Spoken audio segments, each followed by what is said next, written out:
Bienvenidos al episodio 196 del podcast de Comic Verso. Soy Esteban Pedreros y conmigo el viral Alberto Calvo.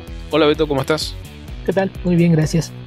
¿Cómo va tu proceso de conquistar las mentes que todavía no sospechan de tu plan maquiavélico? Hace una década iba bien, en algún momento se descarriló y no sé qué pasó. Yo supongo que tendré que buscar una alternativa.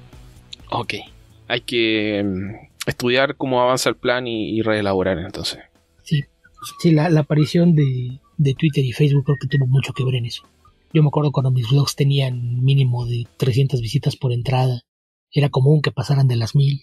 Ahora si tengo 1000 en un mes es demasiado. Sí, creo que la gente cada vez lee menos, Beto. También. Hay que tratar de usar mensajes falsos, información incorrecta y titulares que capten incautos rápidamente. Sí, el clickbait siempre es una opción, pero no estoy seguro de que eso sea lo que quiero hacer. Así es de que no. Sí. Yo tuve problemas con eso hace como 10 años ya, no menos. Pero fue uno de los gatillantes de que no me interesara hacer un trabajo de esas características. Beto, volvimos con el podcast después de grabar el viernes que pasó nuestro tercer episodio de Tierra Prima. Y la verdad es que se me olvidó que habíamos hecho un concurso de Tierra Prima, así que creo que lo vamos a tener que extender porque cierto. no hicimos el sorteo ni determinamos quién iba a ser la persona que grabara con nosotros. Sí. Bueno, está bien. Este episodio es más largo. Esperemos que haya más gente escuchándolo y entonces sí haya participaciones para el siguiente. Y de ahí decidiremos quién se gana el honor de grabar con nosotros. Así es. Nada menos que el honor. Ok, Beto, tenemos muchísimas preguntas esta semana. ¿Qué te parece si partimos con eso para conectarnos con nuestra audiencia? Me parece muy bien. Empezamos con las de Twitter, que es donde hay más. La primera que se quedó del transcurso de la semana pasada es de Iram Avi. Hola, ¿ya vieron la serie de Devs de Alex Garland? Si es así, ¿qué les pareció? No, yo tampoco. Esa es de FX, en Estados Unidos la transmite Hulu. No sé si acá esté disponible contratando el paquete de Fox Premium en alguna parte, pero ya tengo demasiados servicios como para agregarle más canales. Además de que Fox no tiene una oferta que haga pensar que vale la pena invertir más dinero en esto, así es de que todo no lo he visto. Y continuando con esto relacionado, ¿qué película de este autor es su favorita? No estoy muy familiarizado con Alex Garland, la verdad. Pues, bueno, es que también habría que ver si se refiere a solo como director, porque si es como director, pues es algo bastante corto, porque en realidad, según yo, nada más tiene 2 películas, que son Ex Machina y Annihilation. Creo que se pronuncia Ex Machina. Debiera ser, pero no estoy seguro. Annihilation no la he visto. Ex Machina sí la vi, y me gustó bastante, la verdad. A mí me gustan bastante las 2, y antes de eso, pues tiene varias en las que fue el guionista de la película, aunque él no dirigió. Sobre todo, él llegó al cine después de trabar amistad con Danny Boyle, porque él originalmente era novelista. De hecho, yo así fue como lo conocí, cuando escribía novelas. En los años 90 publicó The Tesseract y The Beach, que The Beach es en donde está basada la película del mismo título, aquella de Leonardo DiCaprio, que era como una versión adolescente de El Señor de las Moscas. Ok. La novela... No tuve el gusto. ¿No? ¿Nunca viste The Beach? No. La película no es mala, pero tampoco es buena. El libro me gustó mucho. Y The Tesseract es un poquito más orientada hacia la ciencia ficción. Y entonces esos 2 libros me gustaron mucho. Según yo, tiene una tercera novela que en aquel entonces me acuerdo que yo la anduve buscando y nunca la encontré. Después se me olvidó y no se me ha ocurrido buscarla en digital, que seguramente es bastante más fácil localizarla. Si no mal recuerdo, se llamaba Coma, la tercera novela, y según yo no volvió a escribir de eso, porque justamente cuando estaban trabajando en The Beach, se hizo muy amigo de Danny Boyle y empezó a escribir los guiones para sus películas, incluso para las que producía. Entonces, por ejemplo, los guiones de 28 Days Later y Sunshine son de él. Creo que también escribió el primer borrador de 28 Weeks Later, no recuerdo si el guion final es suyo. Y después de eso adaptó una novela de Kazuo Ishiguro que se llama Never Let Me Go, que es de clones, y escribió también El Gon de Dredd, la buena, no la de Stallone, en la que Cal Urban hace el papel principal. El guion es suyo, que también es una película de ciencia ficción. Creo que la de Stallone se llama The Judge. No, creo que era Judge Dredd completamente. En español se llamaba El Juez. Ok, es cierto. Pero sí es Judge Dredd el título. La otra, la buena, es Dredd a secas. Esa la escribió él. Y su debut como director fue con Ex Machina. Así es de que, pues no es mucho, pero en general me gusta mucho su trabajo. Ok. Y Yo no he visto varias de esas cosas, pero no tanto como para tenerlo asociado a algún estilo o alguna característica en particular que diga, uy, sí, tengo que ver esto de Alex Garland. no, hasta eso creo que no hay temas recurrentes todavía. Ha mostrado bastante rango dentro del género y eso es bastante bueno. Y del mismo, que es con lo que cierra, ¿cuáles películas de ciencia ficción son sus preferidas? Blade Runner. Sí, esa es la... Estuvimos hablando un poco de eso en el podcast de Tierra Prima, así que Blade Runner. Y bueno, Pacific Rim, obviamente, que es la mejor película de la historia. Matrix. Y debe haber un par más que no estoy recordando en estos momentos. Que, bueno, a mí es más difícil que me pida que hable de una o unas pocas favoritas porque es uno de mis géneros favoritos, entonces yo sí, pues podemos partir también sobre Blade Runner. ¿Qué? Brasil. Brasil de Terry Gilliam también es muy buena. Sí, 12 monos. 12 monos también es ciencia ficción, también de esas que no pueden faltar en listas. Y en años recientes creo que el género en particular tuvo un repunte bastante importante. Parte de lo que fueron incluso estas películas que mencionamos de Alex Garland, pero en general a mí es un género que me gusta mucho, y incluso con cosas que salen un poquito de lo normal. Children of Men, Beto. Children of Men, Snowpiercer de Bong Joon-ho. Snowpiercer. También es muy buena también. Hay películas de bajo presupuesto que son de ciencia ficción que son buenas, de Rian Johnson. Está Looper, que tiene sus problemas, pero es bastante divertida. Maneja conceptos muy interesantes con lo del viaje en el tiempo. Y pues en fin, hay muchísimas películas de ciencia ficción que son buenas o valen la pena. Sí. Así de que con eso acabamos con Irán Mavi. Bueno, la de tu director favorito, Beto. ¿De qué hablas? La de Christopher Nolan, de Matthew McConaughey. ¿Matthew McConaughey? ¿Cuál? Sí, la del astronauta y el hoyo negro y todo eso. Eso. ¿Cómo se llama? No sé, realmente no me parece. Se me olvidó, ¿cómo? Ya te tienes que acordar, Beto. Y no recuerdo el título. Y la película también es bastante olvidable, la verdad. Tanto que le ponen esa etiqueta que también platicamos de eso, de visionario a Nolan, me parece que justo cuando se trataba de innovar y meter ideas. The Prestige es una película de ciencia ficción también y esa es muy buena, es la mejor de Nolan. Sí, tal vez. Que también es cuando no escribía sus guiones, lo cual siempre era un plus. Si es una película dirigida por Christopher Nolan, no escrita por Christopher Nolan, tiene posibilidades de funcionar. Incluso cuando las escribía su hermano es mucho mejor guionista que él, pero su ego no le permite reconocerlo. Bueno, Gravity también me gusta bastante, a pesar de que no es una película que digamos que tiene mucho guión, pero es visualmente muy atractiva, por lo menos a mí me gusta mucho. Y claro, dentro de las de ciencia ficción creo que casi todas las películas de Nolan califican, y en ese sentido habría que mencionar Inception e Interstellar. Inception no la podemos mencionar, nunca acabó. La camioneta sigue cayendo. Así es de que no, si no la terminó no cuenta. ¿Sabes? Hablando de películas de ciencia ficción de bajo presupuesto, hay dos muy buenas que mucha gente tiende a ignorar, del mismo director. ¿Cuáles? Moon y Source Code. ¿Moon? Moon, Luna, sí, a secas. No, Moon no es de él, es del hijo de... Sí, dije del mismo Bowie. director, no son ninguna de las dos, es de Nolan. Dije buenas, que tendría que ver Nolan con dos películas buenas de bajo presupuesto. No sabe lo que es eso desde Memento. Ok. No, son de Duncan sí, Jones. Moon es muy buena. Que por cierto, Duncan Jones está estrenando cómic en Kickstarter. Uy, Beto, yo creo que califica El eterno resplandor de una mente sin recuerdos. Hasta Truman Show. Sí, y quiere ser John Malkovich. También. Sí. Ahí tienes dos tremendas películas que también son ciencia ficción. Sí, es que ya cuando dejas de entender el género como naves espaciales y pistolas láser, te das cuenta de la cantidad de cosas que entran ahí.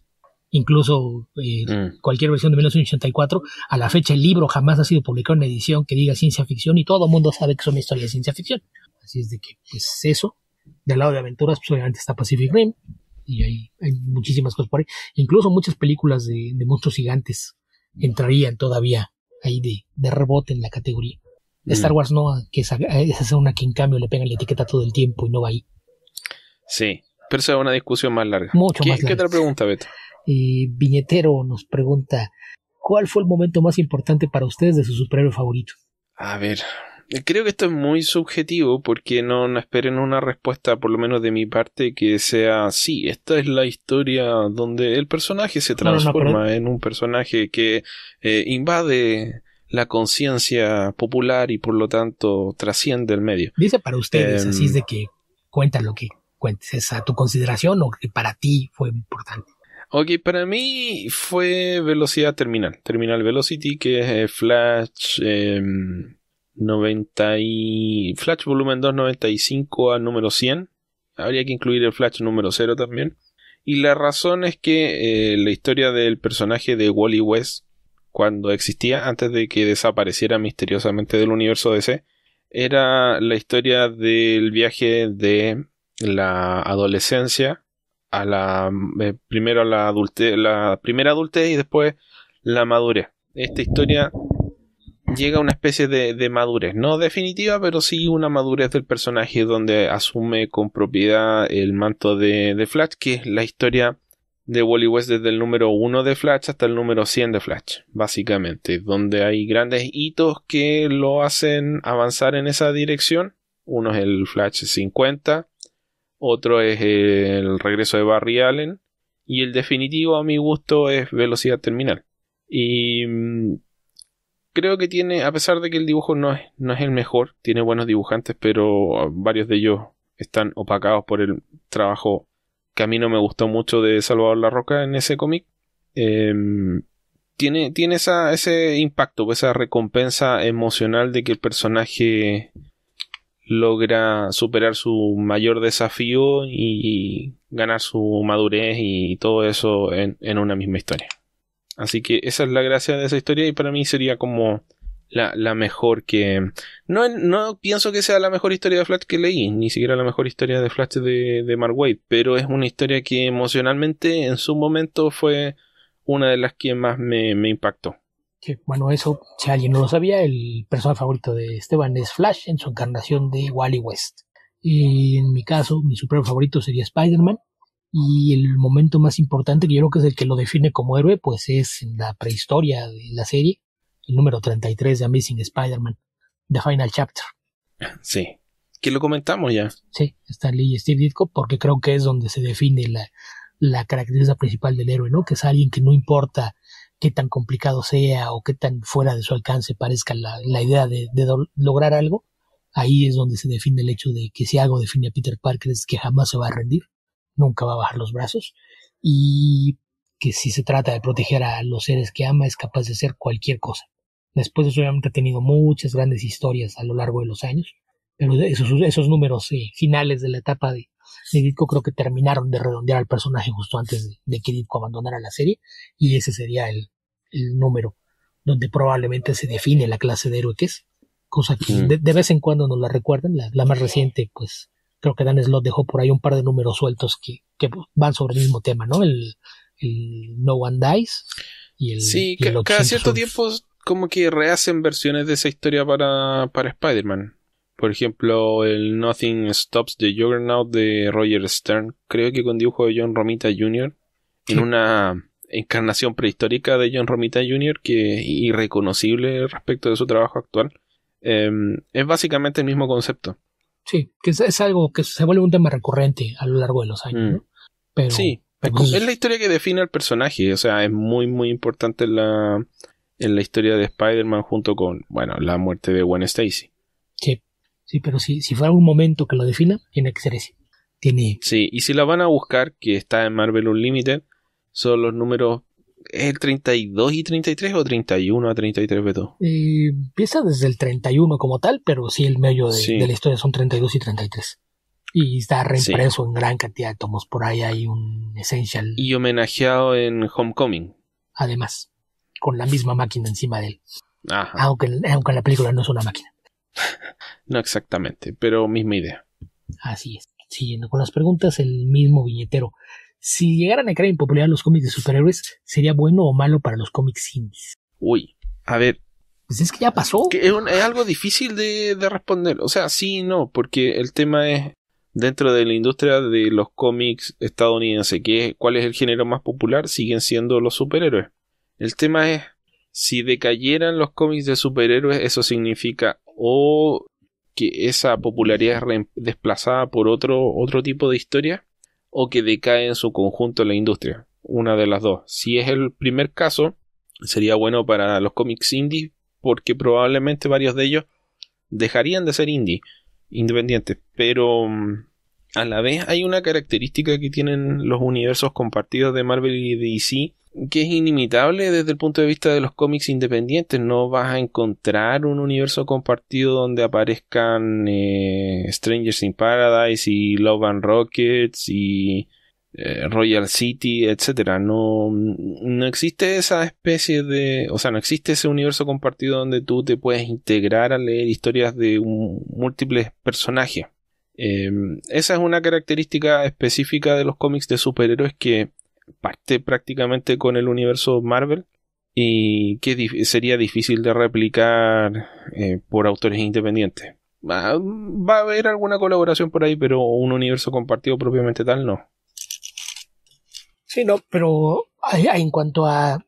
Es que habría que ver a qué se refiere con que pierda popularidad, porque como bien dices, si es que caen porque caen los cómics en general, sería una cosa, pero si se refiere a que no fueran tan populares como son ahora, pues basta recordar lo que eran en los 90. En los 90 muchos cómics de Marvel y DC vendían 150,000, 200,000 copias al mes, y ahora si un número supera los 50,000 está en el paraíso. Y cuando ves las tablas de los cómics más vendidos en aquel entonces y los cómics más vendidos ahora, pues sí, toda la parte alta siguen siendo los cómics de superhéroes. La diferencia es que si veías un listado amplio y te ibas a ver cuál era el cómic número 300 en la lista de lo más vendido, te dabas cuenta que era una publicación súper independiente de un autor que se publicaba a sí mismo, no tenía una editorial y vendía 1,200 copias. Ahora, si te metes a buscar esos listados y buscas quién es el número 300, puede ser un cómic de una de las editoriales pequeñas como, qué sé yo, Aftershock o Bolt o alguna de estas, y está vendiendo 7,000, 8,000 copias, que es una cantidad muy, muy saludable, y es el cómic número 300. Entonces yo creo que lo que vimos que pasó en estas 2 décadas y media aproximadamente, más o menos del boom de Image para acá, es que cambió la distribución del mercado. Se sigue vendiendo una cantidad muy similar de cómics, pero está más repartido el mercado. Ya no es el 90%, ya no lo acaparan los superhéroes. Se abrió un poquito más la ventana de variedad de lo que es, y el hecho de que se abriera paso a las librerías creo que también contribuyó a esto. En las librerías es mucho más fácil que series que no tienen ese alcance masivo como cómics individuales, en librerías venden mucho más. Además de que está esta cuestión de que mucha gente hay cosas que no las considera como cómic, pero pues piensen que el cómic más vendido cada vez que aparece un nuevo tomo siguen siendo las novelas gráficas de Raina Telgemeier. Que me digan qué cómic puede presumir de que cuando lanza un nuevo libro su tiraje es del 1,000,000 de copias. Simplemente no hay punto de comparación. Entonces seguir diciendo que nadie vende como los superhéroes es algo muy relativo. Pero sí, en términos generales, creo que lo que puede pasar es que si diversifica aún más el mercado, que a lo mejor las mismas editoriales como Marvel y DC decidan probar con cómics de otros géneros, más allá de los superhéroes, probablemente también creando franquicias. A lo mejor crean franquicias igual para mantenerlas yendo durante mucho tiempo, de fantasía o de ciencia ficción o de horror, y no enfocarse tanto en superhéroes. Pero sí, creo que esa sería la principal consecuencia de que se diera una baja en la popularidad del género, sería eso, que se diversificaría el mercado aún más. Sí, eso es la medida en que se mantenga el número de lectores y la cantidad de ventas, porque la otra posibilidad es que se pierdan simplemente los lectores de superhéroes y se mantengan los lectores de cómics independientes, que sería bastante complicado para la industria. Sobre todo para las tiendas de cómics. Sí. ¿Qué más tenemos, Beto, por ahí? Miguel Ángel Vázquez Galloso. Hola, en un capítulo hablamos sobre la fórmula de Tom King que usó en Vision y Mr. Miracle. No me he dado cuenta de ella y también está en Grayson. ¿Hay otros escritores que tengan sus fórmulas? ¿Quiénes y cuáles? Uy. Es que creo que aquí habría que aclarar un poquito, ¿no? Porque en realidad no es una fórmula. porque no hace un esquema de en el número 1 voy a hacer esto, en el número 2 voy a hacer esto. Sí, es más un tema recurrente. Es eso, son temas recurrentes, y sí hay muchos escritores que tienen temas, o sea, es algo que terminas por ubicar qué clase de cosas le gustan a autores, ¿no? Es como si me dices, es que es inevitable, porque es parte de tus características, de tu personalidad, entonces las cosas que te afectan. Por eso hablábamos de que estaba haciendo terapia Tom King con los cómics, porque es algo que pensamos, equivocadamente o no, que es un pensamiento recurrente en su cabeza y que lo trata de trabajar a través de lo que escribe, que no es novedoso, es algo que le pasa a mucha gente. Que, por ejemplo, algo que te dicen mucho cuando tomas talleres de escritura o demás, había un consejo que daban que todo el mundo dice que está equivocado, que se escribe de lo que sabes, y decían, pues en ese caso no habría nada de creatividad, porque solamente estarías siendo tratados de tu especialidad y no se trata de eso. Y un consejo que dan, sobre todo en términos de escritura creativa, es escribe lo que te gusta, escribe lo que te gustaría leer, escribe sobre cosas que te atraigan, que te motiven. Entonces, en ese caso es muy común que te encuentres con escritores que justamente temas que les interesan o les afectan de una forma personal traten de darle salida en su trabajo. Entonces, en el caso de Tom King, a eso era a lo que nos referíamos, a que todas estas cuestiones que para él tienen una importancia personal, ha hallado el modo de proyectarlas sobre algunos personajes de cómic para contar sus historias. Y eso no sirve que sean iguales. O sea, puedes leer Vision y Mr. Miracle y pese a que sobre todo los protagonistas, tienen una personalidad que hasta cierto punto puede ser similar, la historia que se construye a su alrededor es muy distinta, porque es tomar a un personaje en una situación, pero jugar con el mundo que hay a su alrededor para contar las historias. Entonces ahí no es una cuestión de fórmula, es una cuestión de temas, y es algo que encuentras con muchísimos personajes. Hay muchos escritores que lo que hacen es pensar en una característica de un personaje y a partir de esa característica construir las historias a su alrededor. Estaba el caso que decíamos que, por ejemplo, en el caso de Wally West, y creo que alguna vez lo platicamos también, el momento en el que se convierte en un personaje completamente separado de Barry Allen y toma fuerza, es en el momento que Mark Waid decide empezar a escribirlo como su propio personaje. Entonces, en el momento que él crea una fórmula para escribir ese cómic en particular, que era de empezar todos con una narración en off, en primera persona. Mi nombre es Wally West, soy el hombre más rápido del mundo, el hombre vivo más rápido. En el momento que empieza a hacer eso, hace que el lector empiece a sentir una mayor identificación con el personaje y a partir de ahí crece. Peter David decía que lo que acostumbraba a hacer es que cuando le ofrecían un cómic y él aceptaba escribirlo, pensaba en para quién lo iba a escribir. Entonces había cómics que escribía para su esposa, había cómics que escribía para su hija, había cómics que escribía para sus sobrinos, había cómics que escribía para algunos de sus amigos o creativos que le gustaban ciertas cosas. Pensaba, a él le gustaría leer esto y era lo que escribía. Entonces, si sigues a algún escritor y analiza su trabajo que va de una obra a otra, es muy probable que empiece a encontrar cosas en común en cuanto a qué usa como personajes secundarios, algunas situaciones que crea, algunas características en el perfil de los personajes principales que comparten, pero es más una cuestión de temas que de fórmula, porque fórmula sí sería así como tener el librito como para llenar los espacios, y la verdad es que es muy difícil que alguien pueda hacer eso y vivir bien de ello, con la salvedad de Mark Millar, que él sí tiene una fórmula muy, muy detallada, muy fija y muy precisa de cómo arma sus cómics, porque a fin de cuentas sus cómics carecen de profundidad, porque para él son storyboards para vender películas. Ok, y eso lo dijo Beto, que no es el enemigo número uno de Mark Millar. No. Mira, creo que podríamos hacer un par de menciones que se me vienen a la cabeza ahora. Greg Rucka y las mujeres empoderadas, y Jonathan Hickman y los... Mira, por un lado está el tema de la expansión épica de las historias. Generalmente las historias de Hickman es el término de una saga y te empieza a explicar hacia atrás de dónde viene. Casi siempre son así. Y la otra es las relaciones de familiares, digamos la importancia del padre en la personalidad de los hijos. Es algo que en la mayoría, no sé si decir en la mayoría, pero en varias de las historias de Hickman se desarrolla que el protagonista empieza a hablar de su padre y de la influencia de su padre y de los efectos de las distintas problemáticas que ser hijo de su padre le causa al personaje protagonista, que en realidad no es algo exclusivo de Jonathan Hickman, es un tema recurrente en la literatura en general, en la ficción y en la no ficción también. Sí, y además siempre vas a encontrar... Es un tema recurrente en la vida, de hecho. Y siempre vas a encontrar excepciones, incluso si encuentras un tema que algún escritor utilice mucho, te vas a dar cuenta de que puede hacer cosas fuera de ese tema. Porque también habría la opción de que alguien te dijera, ok, Edward Baker. A Edward Baker le gusta escribir Crimen. de crimen y generalmente sus protagonistas es lo que habitualmente alguien considera un perdedor. Sí. Es un perdedor que a veces es criminal porque no tuvo otra salida, porque las opciones que se le presentaron en la vida lo fueron llevando hacia allá. Es alguien que está viviendo las consecuencias de decisiones que tomó y que le fueron cerrando el camino de lo que podía hacer. Y eso, dentro de ese mismo esquema de cómo funcionan sus personajes, se pueden hacer muchas cosas distintas. Y eso es lo que hace que su obra funcione, que no está repitiendo historias. Crea una situación similar alrededor de personas que son distintas. Y el resultado obviamente es diferente, y eso es lo que genera que incluso dentro de ese tema recurrente, así es más un arquetipo. Pero no un molde. Sí, es un arquetipo, no un estereotipo. Ahora, y eso tiene que ver también con la historia de Edward Baker. El mismo Edward Baker ha contado varias veces en su vida que él como adolescente fue criminal de poca monta. En su novela gráfica Low Life básicamente cuenta eso. Entonces, depende del autor.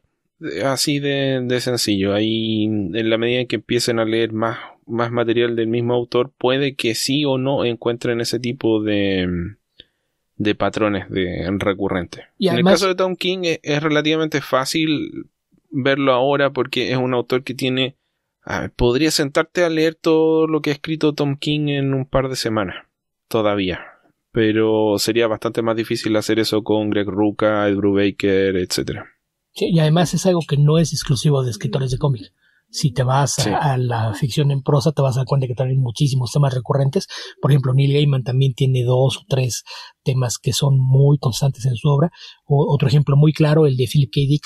Philip K. Dick siempre está cuestionando lo que es la humanidad y lo puede cuestionar de distintas formas.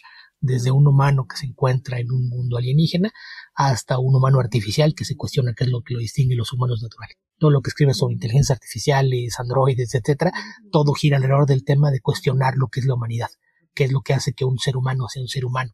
Entonces es algo que en general, si revisas el trabajo de cualquier autor, piensa en tus escritores favoritos y te vas a dar cuenta de que hay temas que son explorados de distinta forma en distintas historias, pero son esos temas, no fórmulas. Ok, ¿qué más, Beto? ¿Qué más? El mismo Miguel Ángel Vázquez Galloso. ¿Cuál es su episodio favorito de Star Wars y el que menos les gusta y por qué? Y dice que son los suyos el 3 y el 9. Yo asumo que su favorito es el 3 y el que menos le gusta es el 9. Ok, allá tú. Sí, porque pensaba de los 3 de la segunda trilogía. Ya no me acuerdo cuál podría rescatar. Creo que el 2 es el menos malo. No sé. Entre el 2 y el 3 tienen problemas muy distintos. El 1 es muy rígido, el 2 da un volantazo para hacer todo lo opuesto al 1, el 3 trata de conciliar lo que hizo en los dos y cerrar y termina siendo un revoltijo sin pies ni cabeza, pero en general de esas 3 realmente no se salva. Hay momentos. Creo que la mejor escena de las 3 películas está en la 3, que es la conversación esta de Palpatine con Anakin en la ópera. O su equivalente en el universo de Star Wars. Cuando le cuenta la historia del... ¿Cómo se llama? La tragedia de Darth... no me acuerdo cómo se llamaba el maestro de Palpatine. ¿Es Darth Plagueis? Sí, Darth Plagueis. Pero a la vez tiene algunos de los peores momentos. Es lo que te Ella digo. simplemente ha perdido la voluntad de vivir. De cada película puedes rescatar algunos momentos. Tengo el terreno más alto, no lo intentes. En fin, hay muchas cosas ahí que cuestionar. El famoso grito de Homero Simpson de se acabaron las donas en el refri. ¡No! Y era Darth Vader. O sea, si no, por más tiene que le busques... Tiene 6 finales esa película, Beto. Tiene 6 finales. Puedes rescatar algunas partes de cada una de ellas, pero ninguna de las 3 funciona. Pero no, estás evadiendo la pregunta. ¿Cuál es tu episodio favorito? El Imperio Contraataca. ¿Y el menos favorito? El menos favorito... es que... Creo que mira, voy a excluir la última porque es demasiado reciente, entonces genera que uno la tenga fresca y tenga no sentimientos más intensos, sí. Así que me voy a decantar por el episodio 3 como la más mala. Ok, yo en cuanto a la más mala me sigo debatiendo entre la 2 y la 3, con la 9 en ese lugar en el que esperaré a ver cómo envejece. Y cómo me siento respecto a ella al pasar del tiempo, pero está ahí en la tablita de caer esas profundidades abismales en donde habitan los episodios 2 y 3. Y en donde seguramente va a haber controversia, porque voy a decir esto, mi episodio favorito no es el 5, es el 8. Ok. Porque hace todo lo mismo que hace el episodio 5, que es tomar toda la estructura y temas de la película que le precedió, que nada más era una, los desglosa, los desbarata y crea una situación completamente nueva para los héroes. Eso es lo que hace Imperio Contraataca y eso es lo que hace que sea una película tan recordada y tan valorada. Que se va completamente contra las expectativas de la audiencia y cambia el paradigma de cómo funciona la historia. Sí, y yo te diría que, por ejemplo, esto ha cambiado en el tiempo. De niño, mi película favorita era Regreso del Jedi, que es la más mala de la trilogía original, pero de niño era la que me gustaba más. Ositos de peluche te gustaban. Claro, por supuesto. Me gustaban los ositos de peluche, me gustaba el sable de luz verde. Sí, yo cuando pienso en casos como el tuyo, es la razón por la que no puedo molestar a gente de cierta edad cuando te habla de lo mucho que le gustan las precuelas o de que encuentra divertido a Jar Jar Binks, porque tenían la edad para que eso pasara. Entonces... Claro, yo ya no tenía la edad para que Jar Jar Binks me pareciera cómico. No. Me irritaba. Y yo no era viejo cuando salió la segunda trilogía. A ver, cuando se estrenó en el 99 tenía 18 años. Pero ya tenía la cabeza educada de otra forma, entonces esperaba otra cosa. Sí. Y volviendo a esto, episodio 8 hace exactamente lo mismo que hizo el Imperio Contraataca. Toma lo que vino antes, lo desmenuza, lo desglosa, lo homenajea y lo reconstruye de una forma que abre una cantidad infinita de posibilidades de qué hacer con eso. El imbécil de JJ Abrams decidió no utilizar nada de eso, ignorarlo, deshacerlo y decir nunca pasó. Y se va, pero básicamente lo que hace episodio 8 es exactamente lo mismo que hizo episodio 5, con un mucho mayor grado de complejidad. Además de que a nivel estructural es una historia mucho mejor pensada, mucho mejor ejecutada, porque con todo y que Irving Kershner era un gran director de cine, me parece que Rian Johnson tiene posibilidades de ser aún mejor.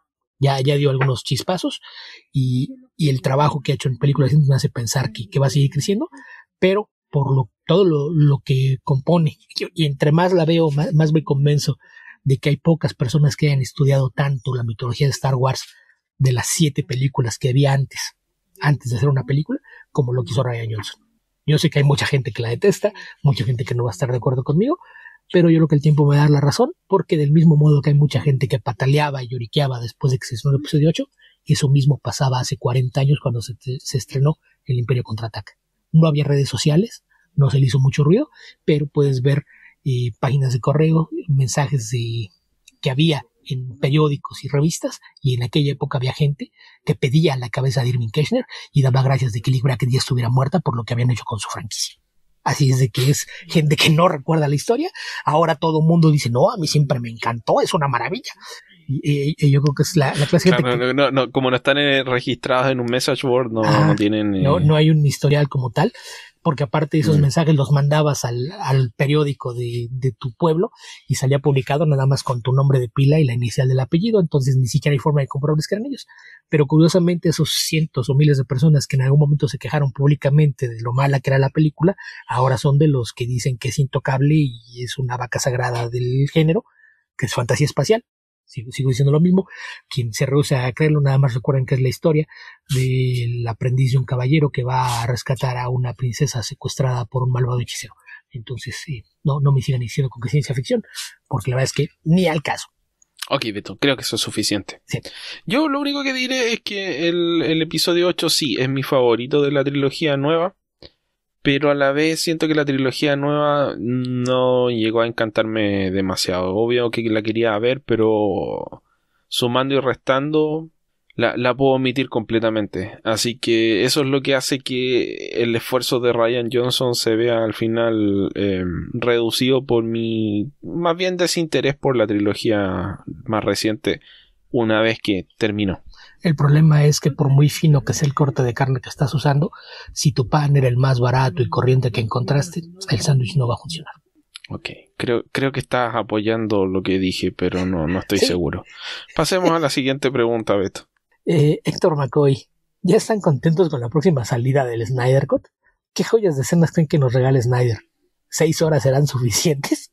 Pero yo pensé que esto era un chiste, pero después leí que Snyder pensaba o en una película de 4 horas, voy a decirlo de nuevo, 4 horas, o en una serie de televisión de 6 capítulos. Y acabo de leer que no van a volver a grabar los actores, no es que van a poder hacer material adicional y después postproducción o lo que sea.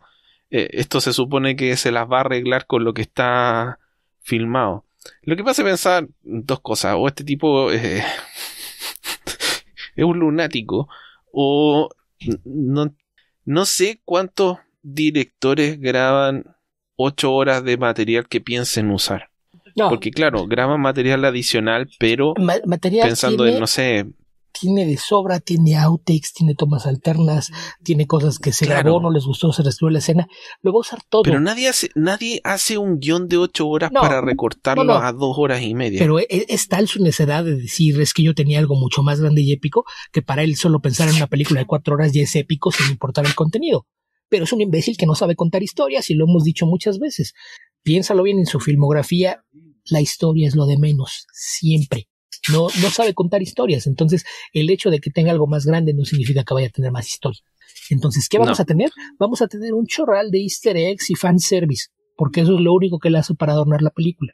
Entonces vas a tener apariciones de muchos personajes. Por ahí puse una foto de el actor que va a interpretar a Ryan Choi, que al parecer hay una escena donde se ve un científico, nada más sabes que es el doctor Choi, y trae una bata de laboratorio y es alguien de ascendencia oriental. Entonces, ahí está Atom. Sí, pero no va a hacer nada en la historia, nada más lo puso ahí justamente para que el fanboy lo viera y dijera, ¿lo vieron? ¿Lo vieron? ¿Lo vieron? Y se olvide de que le están contando una historia. Sí, y además, perdón para los fans de Ryan Choi, pero no creo que haya mucha gente que esté extrañando a Ryan Choi. Fuera un personaje que tenía potencial, pero lamentablemente DC lo creó y luego lo mutiló y lo asesinó cruelmente y lo hizo desaparecer de su continuidad. Han sido mejores las apariciones en otros medios de Ryan Choi que las que tuvo en el universo DC. Sí, pero... Así que... Sí, mira, contento o descontento, no, creo que me irritan bastante los fans de Snyder simplemente porque no entiendo que puedan existir. Me entristece por la raza humana. Mira, a mí, espero que no se ofendan, a pero mí lo que me queda claro me provoca esa especie de admiración que me genera, por ejemplo, gente que hace cosas que no entiendo, como, bueno, no voy a dar ejemplos porque para qué ponerse a pelear, pero sí, me causa extrañeza. En fin, creo que la película va a existir, yo creo que la voy a ver, porque voy a querer saber qué es y voy a querer rabiar con la película un rato, pero no la estaba esperando y realmente me sorprendió el anuncio, pero es una buena forma de ganar bastante publicidad antes del lanzamiento de la plataforma de Warner. Sí, que yo creo que por eso fue por lo que aceptaron, necesitaban un golpe mediático y para cuando la lanzaran, y ahí lo tienen, porque es un anuncio para algo que viene hasta el año que entra. Así es de que no hay una fecha todavía, aunque se rumora que podría ser mayo del 2021, pero pues ahí está, ya generaron hype y van a tenerlo durante algunos meses. Pero a mí me quedan claras algunas cosas. Uno, si eres fan de Zack Snyder, no puedes decir que eres fan de superhéroes, porque toda la filosofía de vida de Snyder y lo que proyecta en sus películas va contra toda la idea de lo que es un superhéroe. Tiene a personajes que se visten como superhéroes y se ven como tales, pero no lo son. Eso es lo que él hace, porque eso es en lo que él cree. Toda su filosofía gira alrededor de que un humano de que no puede haber un superhumano porque no hay nada que va arriba del individuo que es el ser humano. A eso se resume toda la ideología de Ayn Rand, que es lo que idolatra a Zack Snyder. Entonces, que alguien en Warner haya decidido esta persona es la correcta para hacer a nuestros superhéroes en la pantalla, era un imbécil. Entonces, esa es una. La otra, lo que me queda claro es que las consecuencias que no está pensando Warner es que le acaban de cumplir un capricho a la parte más tóxica del fandom que existe. Y esto va a hacer que no se callen jamás. Y mucha gente ya se dio cuenta de eso y de lo que puede provocar. Toda la semana desde que se dio el anuncio, David Ayer ha estado publicando pedacitos hablando de lo que era su película y de cómo el estudio la mutiló.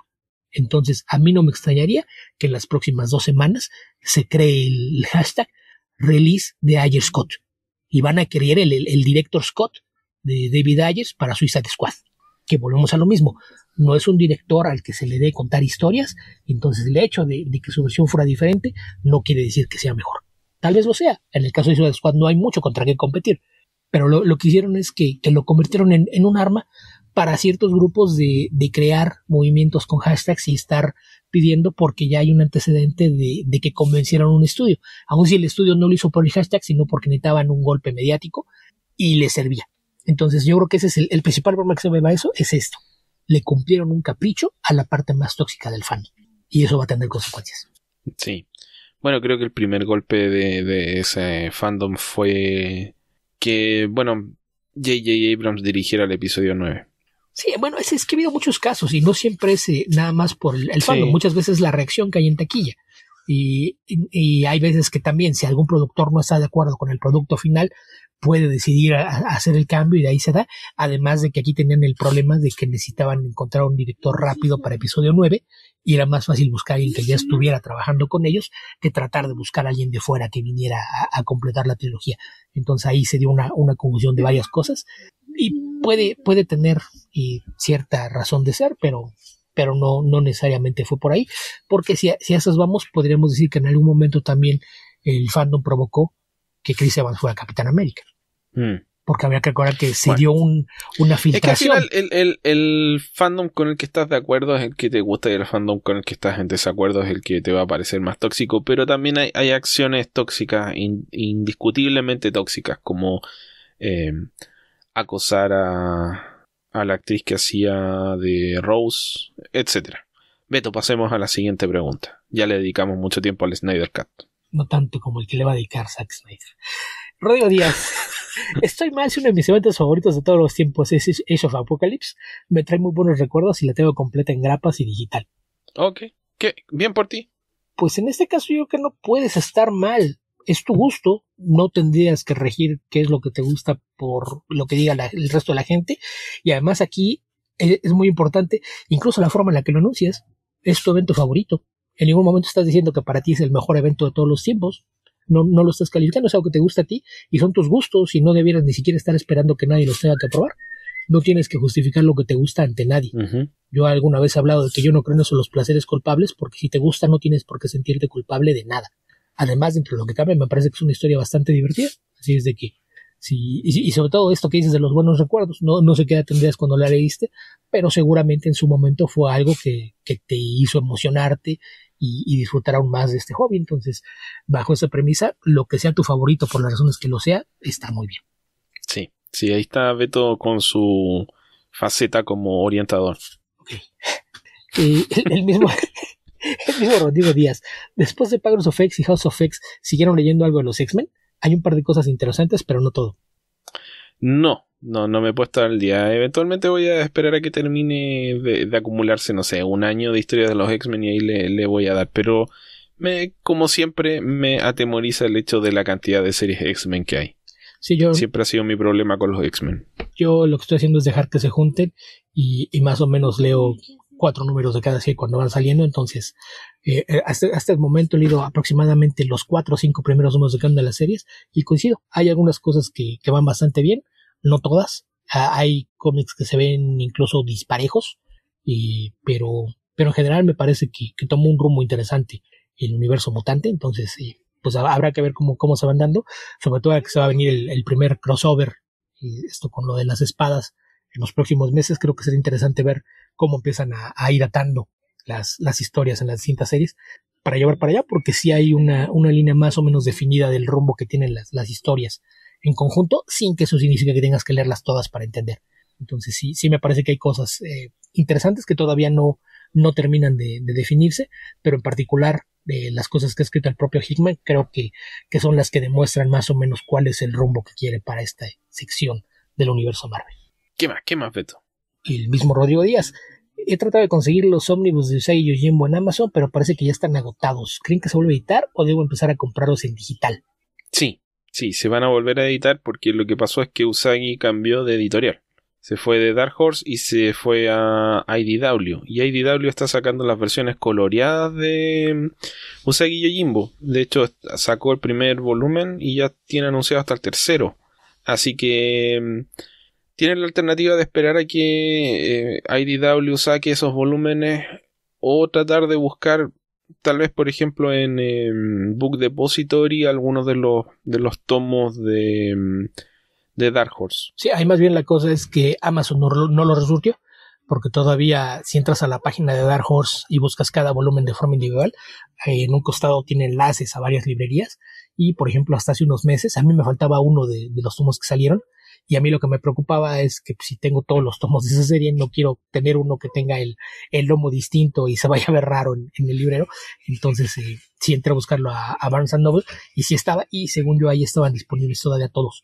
Entonces si te interesan los tomos ómnibus en esas versiones en blanco y negro, esa sería una alternativa, que busques otra librería en línea donde si acaso el problema va a ser los costos de envío, que suelen no ser baratos, hay que paquetear, hacer algunas maniobras ahí para tratar de minimizar el impacto, pero sí es posible conseguirlos.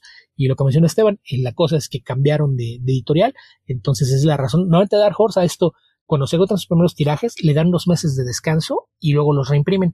Pero en este caso nadie sabe si tienen intención de mantener esos tomos en blanco y negro en prensa.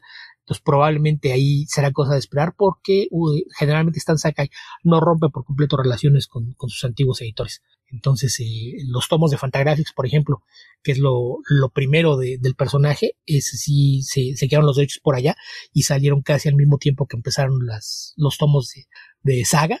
Así de que ese es un ejemplo de que Sakai no tenía ningún problema con tener material disponible con más de una editorial, pero sí muy probablemente están esperando a ver si se va a recolorear todo para que salgan así con IDW, y a ver que IDW nada más va a manejar las versiones de color o si en algún momento piensan reimprimir los tomos en blanco y negro. Yo creo que IDW por lo menos por algún tiempo va a manejar solamente las ediciones a color, porque después de hacer esa inversión lo que va a querer es que se vendan esos tomos. Así que no tendría mucho sentido sacarlos paralelamente con los en blanco y negro. Digamos que una vez que bajen las ventas tendría más sentido hacerlo más adelante. Sí. De otra forma estarías perdiendo esa inversión, así que no creo que se haga luego, pero todo es posible. Y sí, date una vuelta por las versiones digitales. Hace un par de semanas estuvieron a $3 cada tomo, que son de más de 400 páginas, así que échale un ojo y cuando estén muy baratos lo puedes comprar ahí, vale absolutamente la pena. Sí. Incluso si te los vas a tener repetidos, vale la pena tenerlos en digital y repetidos a ese precio. Sí, la verdad es que sí. Siguiendo con las preguntas, Sector McCoy, hablen de las grandes decepciones del cómic. Por ejemplo, John Byrne en Spider-Man. Saludos. Estoy en desacuerdo con que John Byrne en Spider-Man haya sido una gran decepción. Creo que a esas alturas era lo que podías esperar de John Byrne. Además de que llegó como dibujante y no importa que le pongas a Kim Jong-gi, a Howard Mackie, un cómic de Howard Mackie va a ser malo, lo dibuje quien lo dibuje. Busquen a Kim Jong-gi, es muy muy bueno. Así que eso, pero no, ¿para qué las grandes decepciones? No, además una decepción pues puede ser personal, es respecto a lo que tú esperabas. Sí. El Batman de Tom King no es malo, pero a mí me decepcionó. Uh-huh. Así que no, yo prefiero omitir el tema. Sí, ya lo hemos dicho, aquí nos gusta ser positivos, excepto si estamos hablando de Zack Snyder y de Matt Miller. Son las únicas excepciones. O Jeff Jones. Y David Finch, cierto. Real JJ, ¿les gustaría ver en DC alguna historia con la misma temática de Spider-Man Life Story? Life Generations. Sí, creo que sí podría funcionar. Creo que hay cualquiera de estos formatos, en el momento en que se empiezan a repetir demasiado, pasan a ser repetitivos, obviamente. Y yo creo que el gran problema que tienen en DC es que desde siempre ellos han sido más a pensar en sus personajes como el héroe y no como la identidad privada, ¿no?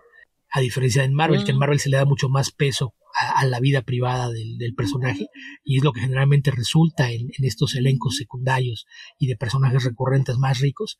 Ha habido excepciones, claro, pero el enfoque generalmente es a eso, a construir al superhéroe y no a la identidad.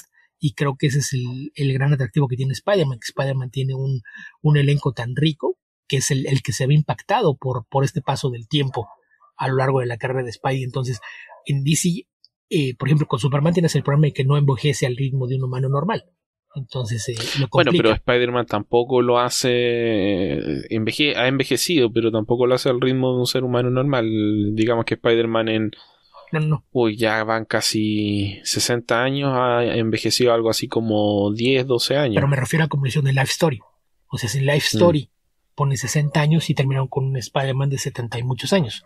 El problema es que haces un Superman que ha estado activo durante 80 años, es decir, que ronda el siglo de edad, probablemente se va a ver como alguien de 40, 50 años. Eso es a lo que me refiero. No, pero podría hacerlo siguiendo el mismo formato. Si al final lo importante es quién lo escribe y cómo lo trabaja. Pero se supone que tienes una lógica interna y lo que te han dicho es que la fisonomía del kryptoniano es distinta. Entonces con Superman no aplicaría el mismo modo, a no ser que la distancia entonces es muchísimo lo pueden más. hacer con Batman, Beto. Lo pueden hacer con Batman. Lo pueden hacer con Batman y ¿qué va a hacer? Termina con Terry McGinnis y en el segundo número Baticueva con un bastón. En el segundo número Alfred está muerto, Leslie Tompkins está muerta, al tercer número ya se murió Gordon, al cuarto número ya no tienes personajes secundarios. ¿Por qué? Porque se rodea de ancianos. Vive rodeado de ancianos y de Robin. Quien quiera que sea el Robin de turno. A eso es a lo que me refiero. No se da este crecimiento tan orgánico como se dio en Marvel, que fue lo que marcó diferencia en los años 60. Construir las identidades privadas, ponerlos en un mundo que fuera reconocible. Lo dijo muchas veces Stan Lee, es el mundo más allá de tu ventana. Y esa fue la principal diferencia entre los dos universos. Entonces, ¿se puede hacer? Sí. Hay personajes que en ciertas épocas lo desarrollaron. El caso de Wally West, por ejemplo. Wally West tenía un elenco secundario de gente normal a su alrededor, incluso algunos de los villanos de los Rogues, que podrían prestarse para hacer eso. Barry Allen no tiene lo mismo. Por poner un ejemplo, dentro del mismo personaje. Wally West fue repentina e irremediablemente abducido del universo DC. Se sentó en una silla y desapareció. De vez en cuando lo regresan como plot device para hacer tonterías otra vez con la continuidad del universo. Se supone que iba a ser... ahora se transformó en Metron. Ahora es Metron. Con la 5G o lo que haya quedado en lugar de eso pueden volver a hacer alguna tontería, no lo descartes. Pero yo creo que ese es el problema. ¿Sería interesante que lo hicieran? Sí, pero no creo que pudiera funcionar igual porque no tienes esos elencos tan ricos alrededor que pudieran hacer que la historia tenga el mismo impacto. Entonces, de que se puede, sí. Sería interesante si lo hicieran bien, sí, pero yo creo que la misma construcción de los personajes no se presta a hacerlo de la mejor manera. Es como si te digo, dime 10 personajes secundarios de Wonder Woman, a ver dónde vas después de Attack Candy y Steve No, Trevor. por favor, esa es pregunta para el $1,000,000 del Jeopardy, Beto. Pero lo mismo aplica a muchos personajes de DC y ese es el gran problema. Nunca se han preocupado por construir el mundo alrededor de las entidades secretas. A veces llega un escritor que decide hacerlo, pero cuando llega el siguiente se olvida de todos y no los vuelve a usar. Y esa es la gran riqueza que tiene Spider-Man y es lo que les permite eso, porque no se han conformado con tener al mismo elenco de los 60. Le fueron añadiendo ese elenco con cada década y es algo que supieron explotar muy bien en esa historia. Zdarsky hizo un gran trabajo, pero se prestaba mucho el personaje. Entonces, ¿qué se puede hacer? Sí. Sería interesante si logran hacerlo con los personajes correctos y de la manera correcta, funcionará muy bien, pero creo que sí tienen posibilidades mucho más limitadas de desarrollarlo por la forma de los personajes. Ok, Beto. ¿Qué otra pregunta tenemos? Porque parece que nos llegaron hartas, ya llevamos casi una hora respondiendo preguntas, Beto. Siento que me falta mi pentatol. Puede ser. Gerardo de la Cruz, con el anuncio de Snyder Cut y pasando el tiempo, ¿creen que la película tenga otra oportunidad? Yo creo que fue muy dura la crítica porque todos estaban con la bandera de Marvel. No sé si la película merezca otra oportunidad. Yo creo que el problema de la crítica no tiene nada que ver con que haya una bandera de Marvel. Creo que esa es una narrativa inventada para justificar una mala recepción. Ahora, que a ti te guste la película es otro cuento. Si te gusta, está bien. No significa que nosotros vamos a apoyar que a ti te guste. Nosotros, si vemos a un drogadicto en la calle, le vamos a decir, rehabilítate, trata de mejorar tu vida. Pero cosa tuya, realmente. Si te gusta, está bien. Pero vamos a ver, puede ser. Un reloj malo da la hora bien 2 veces al día, así que es posible que la versión de Snyder sea buena, pero no lo creo. Sí, yo no veo nada que me lleve a pensar eso, pero aquí habría que entender eso de que la bandera de Marvel, es muy probable que la mayoría de los fans de Marvel no les haya gustado. De entrada porque no es el mismo tono de película, no tendría ni por qué haberle gustado, tomando en cuenta que hay gente que lee cómics de una editorial y omite los de la otra y no solo eso, sino que se dedica a odiarlos activamente aunque no los conozca, pues es algo que nunca he entendido, pero entiendo que ahí está y no hay ninguna obligación de que te guste el material que producen los dos solo porque es del mismo género. Pero la crítica, si la crítica fue dura con la película es porque la película es mala. Lo que hizo Whedon termina siendo un Frankenstein que tiene buenos momentos pero no termina de funcionar y no hay ninguna garantía de que la película sin la participación de Whedon sea mejor. Puede pasar, pero veo muy complicado que ese sea el caso. Y yo creo que no tiene mucho que ver con el tiempo, porque al contrario, yo creo que va a pasar un poquito como la trilogía de Batman de Nolan, que si la vuelves a ver 10 años después pierde mucho del brillo que en su momento tuvo, y creo que en este caso el tiempo no suele ser amable con el cine de género, entonces no creo que vaya por ese lado. Pero pues habrá que esperar un año y ver realmente qué tanto puede rescatar Snyder de su película, pero yo insisto, el principal problema con Zack Snyder es que no sabe contar historias, y no importa cuánto tiempo tenga de material filmado o qué tal le sea la película, eso no implica que va a ser mejor. Habrá que esperar, pero pues eso. Sí, o sea, ya, dejémosla ahí nomás, para que insistir en el tema. Sí, ya tendremos tiempo de hablar de ella cuando salga. Uriel Espinosa, ¿qué piensan de la era de eventos en Marvel durante la época de Civil War, Itself, House of M, etcétera? A mí me gustan los Vengadores de Bendis, pero no estoy muy al tanto del resto del universo Marvel en esa época. ¿Hay algo que recomienden? Pues es que esto de la era de los eventos en realidad viene desde los años 80. Lo que pasa es que los últimos 15 o 20 años es un evento anual en Marvel y en DC por igual. No, en Marvel son 2 o 3 eventos al año, Beto. Sí, porque, pero, o sea, el evento grande, el que abarca todo el universo, es uno. Y aparte de ese tienes eventos secundarios que puede ser, por ejemplo, dentro de Spider-Man o dentro de Fantastic Four o qué sé yo. Entonces tienes esos eventos sí, grandes, pero en términos de requerimientos para el lector son bastante similares, son bastante... Sí, todos son igual de demandantes. Sí, pero por ejemplo, en el caso de los que él menciona, House of M es mayormente un evento de mutantes, pero sí tuvo algunas repercusiones fuera de, a diferencia, por ejemplo, de Civil War of Itself, que sí fueron más amplios. Yo, a ver, no estoy... entiendo lo que quieres decir con la era de los eventos, pero no estoy muy seguro de exactamente en qué consiste, porque creo que sí, podríamos decir que entre House of M y probablemente... ¿cómo se llama? Con la que terminó Dark Reign Siege. Creo que entre esos años que son 2005 a 2009 podríamos hablar que hay una narrativa global importante dentro del universo Marvel, que está compuesta por esas historias. House of M, ¿cómo se llama? Civil War. ¿Civil War es anterior a House of M o es de 2006? No me puedo acordar ahora, creo que es 2006. Creo que son con un año de diferencia. House of M es antes y de Civil War es después, ¿no? Sí. Bueno, pero ese periodo sí, porque es un periodo en el cual el universo Marvel tenía una narrativa común, a pesar de que cada revista tenía su propio hilo, se notaba claramente que había una narrativa común, colectiva. Y que generalmente giraba alrededor de los planes de Brian. Exacto. Es la era de Bendis, básicamente. Es la época en la que los Avengers se transformaron en la franquicia de Marvel. Sí, y eso, sí, creo que se hizo un poquito más suelto la forma en la que lidiaban con estas historias en relación al resto de la línea cuando sale la idea de los arquitectos. Como que un poquito más, ya no todas las historias tenían que involucrar a todo el universo, y fue cuando se dieron a estos eventos paralelos y cosas por el estilo. Pero sí, en aquel entonces todo giraba alrededor de lo que estuviera haciendo Bendis. No importaba que tu título no tuviera nada que ver, te arrastraban y te llevaban a lo mismo. Pero claro, pues porque eran eventos que afectaban el status quo, pero no un mes, lo afectaban a lo largo del año. Por ejemplo, Dark Reign afectaba el status quo de S.H.I.E.L.D. y por efecto colateral todo el universo Marvel.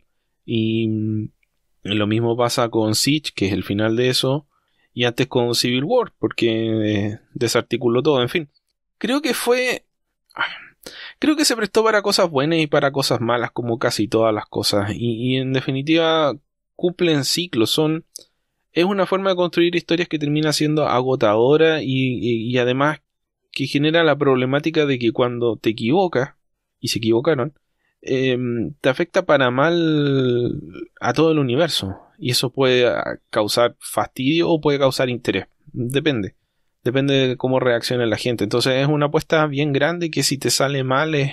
Como es el caso, por ejemplo, DC fracasó intentando una estrategia similar cuando empezó a hacer cosas como Countdown to Infinite Crisis y las secuelas de 52. 52 les funcionó súper bien, pero lo que vino después fracasaron bastante mal, o sea, de forma bastante patente. Final Crisis probablemente se vio afectada para mal, porque Countdown to Final Crisis, que es algo que no tiene nada que ver con Final Crisis, fue mediocre tirando a pésima.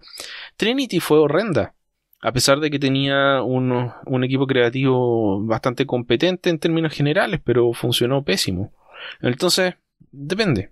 Yo diría que hay algunos de esos eventos que son entretenidos. Por ejemplo, Fear Itself es un evento que a mí me parece que es bastante entretenido y bastante bueno. Sin embargo, es uno de los menos exitosos y uno de los que no es recordado con tanto cariño. Civil War, por otro lado, existe hasta una película que tiene el nombre, a pesar de que no comparte exactamente la misma historia. Porque quisieron escribirla bien. Claro, la arreglaron. Es como cuando adaptan los cómics de Mark Millar. Y House Eso of fue lo M, que hicieron. sí, y House of M es una historia que tuvo también bastantes efectos importantes dentro del universo Marvel, pero a la vez es una historia que desarticuló a los X-Men en forma, no sé, muy, muy potente durante más de una década. Y aquí O sea, la cosa los importante... X-Men no se volvieron a parar hasta ahora, hasta que llegó Hickman. Básicamente ese fue el efecto de House of M.